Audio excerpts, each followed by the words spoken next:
Senator Hawley. Thank you very much, Mr. Chairman. Mr. DeJoy, nice to see you. I want to talk to you about the post office facility in Bering, Missouri. Back in August of this last year, the post office there was closed after severe tornado damage. Missouri is right in sort of Tornado Alley.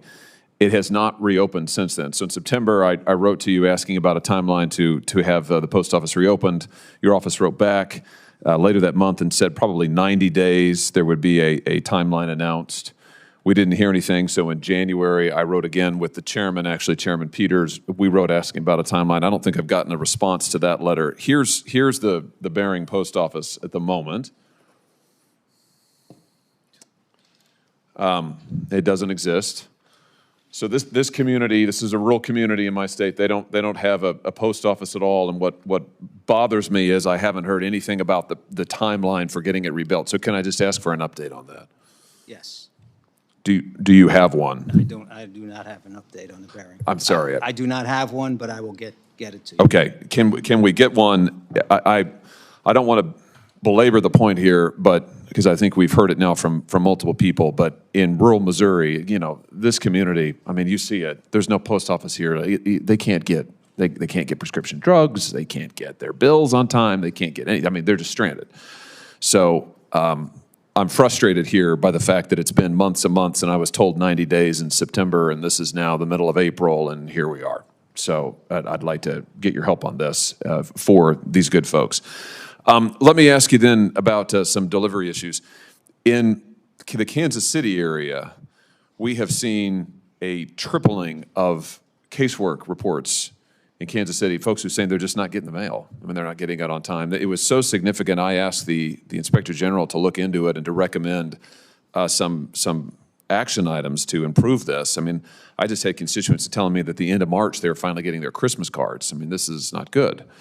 And this has happened in Kansas City. It's also, frankly, happening in St. Louis on the other side of the state. So can you just give me an update on the implementation of the Inspector General's recommendations for improving service in Kansas City, or maybe you know something about the Kansas City situation, and it would be helpful to hear. As I I don't know where I reported, but right before peak season, we had a major transportation contractor go out of business. They had a big transfer hub in Kansas City. It actually had 8, that we had about 5,000 truckloads of mail and packages going in and out of these places.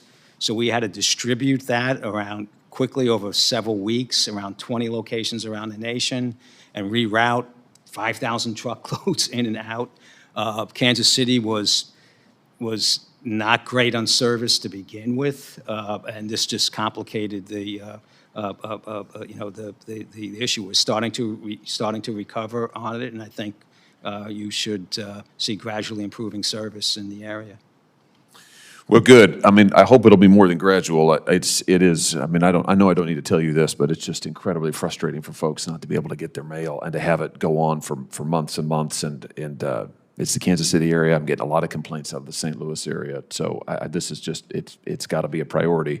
I want to ask you to be sure to tell all of the postal workers how grateful I am for them. I know that they're doing hard work. I'm proud of the work that they're doing, and we rely on them. You know, my state, my gosh, we rely on them. We're a majority rural state, so you know, places like Bering, little town where I grew up, Lexington, other places. Boy, we are grateful for our postal workers, and we are grateful for our post offices. And I know something the chairman and I talk about a lot. We don't want to see post offices closed in rural parts of this country, and we want to see the mail delivered on time. So please thank them for me for all that they're doing, and thank you for your attention to these issues. I appreciate it. Thank you, Mr. Chairman.